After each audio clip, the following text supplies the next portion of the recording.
Good morning, good afternoon, and good evening mga ka-nice one. Kumusta na po kayo dyan? Kumusta ang buhay-buhay natin? Huwag lang tayo susuko. Pag pagod, pahinga lang. Balik ulit tayo dyan. Topic natin ngayon, post reach or Facebook post reach. Kung paano nakaka-apekto sa dashboard natin to. Ito yung isa sa mga nakikita nyo, isa sa mga engagement or reactions nyo followers sa makikita nyo sa dashboard nyo yan. Dapat green din yan at hindi red. Okay, copy muna tayo. Bye. Post reach means the number of people who saw your content at least once. People reach is different from expressions which may include multiple views of your content by the same people. The metric estimated. Ayan po ang sabi sa Facebook. At pwedeng sukatin ito by 7 days or 14 days, 28 or 90 days. Depende po. Sa Facebook po is 28 days. In short po, ang Facebook reach ay ang represent na number na unique user na pumibisita sa post mo o sa page mo. Whether na sumisilip lang sila, na hindi nakikipag-engage, depende po yan. Regardless of whatever they engage with it, kung gusto nila o ayaw. Pero naka-reach po rin po yun. Ito po, 100, nag-post po kayo po, nag-publish kayo sa 100 katao. I-reach ng 100 na people din. Ganun lang po kasimple. Ang Facebook po, hindi naman nila matitrace ko ilang nag-scroll o tumitingin sa page nyo. Pero pag humihinto po kayo, kunyari isang viewer na humihinto sa post nyo, yun po yung unique na record ng Facebook na tumitingin sa inyo. Ayun po yung reach post na lumalabas. May tatlong factor po na nakakapekto sa reach nyo, sa post ng reach. Yun po yung Facebook algorithm niya. And yun po yung unang-unang engagement and interaction from both followers and non-followers. Number 2, content type, optimization factors, videos, katulad ng videos versus text, post, caption, and timing, and so on. Ang pangatlo po yung paid ads o yung boost reels, boost paid, ganun po yun. Yan po yung may bayad na magkabuboost o yung nagpapa-ads kayo. Now, meron pong tatlong specific na reach, types of reach ng Facebook post. Ito po yung una, Facebook organic reach. Ayan po yung reach na post nyo sa mga normal na tao, sa mga friends nyo, sa mga followers. Normal po yan at napakahirap po yan, lalo na kalaban nyo yung mga sponsor o nagpapa-ads. Second po is Facebook viral reach. Yung viral reach po yung someone na nag-like sa post mo, sikat siya o hindi, tapos share niya, nagiging viral po yun kasi nakakalat po yung likes niya at mag-notification sa iba't ibang Facebook na nakafollower sa kanya. Ganun po yung viral reach.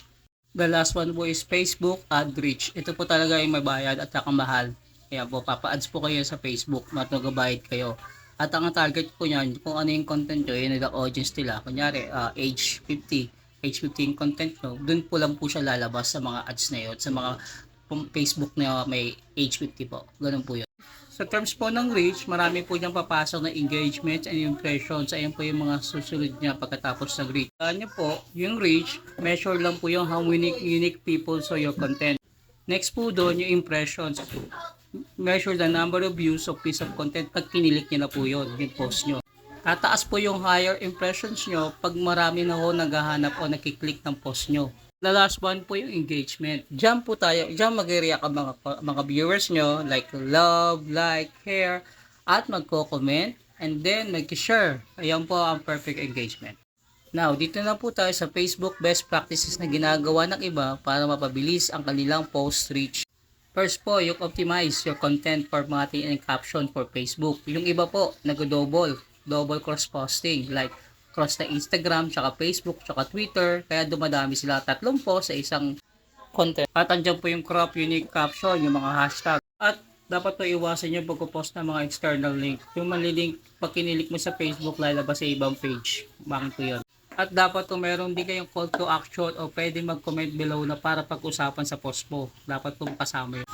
At yan po yung tatlong tips kung para maging optimize yung post nyo.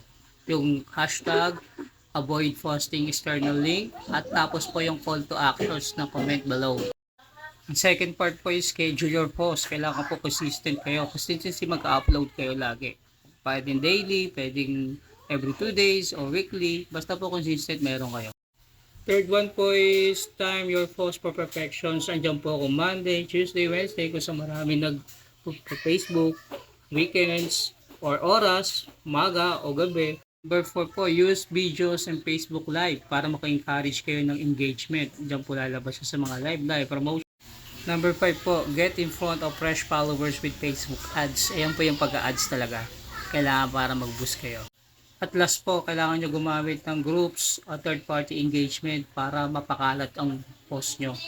Ayan po yung mga groups na tinatawag mga teams. Pag-record po nito o pag-broadcast, pag-forecast ng ating Facebook reach, ay hindi po agad-agad makukuha yan sa madalian lang. Long term po yan pag-i-spotting. Minsan mababa, minsan tataas. Malalaman nyo rin sa gagawin nyo. Kunyari, nag-upload kayo ng ganito, biglang tumaas. So, ibig sabihin pala, continuous dapat ang upload nyo. Tapos, bigla kayong tumigil sa pag-engage, kaya mababawasan. Hindi po ganun po yun. And sinusukat po yan within 28 days. At ang the best idea po yung identify the common threads between your top performing videos or posts. Ayan po makikita niyan, pati pang impressions kung tumataas. Yan yung gagawin at yan yung magkakaroon kayo ng idea o strategy para mag-move on pa sa tumaas pa. At yan po sana nalaman nyo o naintindihan nyo sa explanation ko kung paano tumakbo ang Facebook post reach. Kasama na rin yung impressions, interactions, at engagement. At dyan po natin tatapusin ang ating topic ngayon sa ating Facebook reach. Sana po naintindihan nyo. Kung may katanungan kayo, pwede kayong mag-comment below po. Anyway, thank you mga ka-nice one at mag-iingat po tayo. Tsaka, pahay natin to. At laging gawin ang isang rules natin, be nice to others, ka-nice one. Thank you.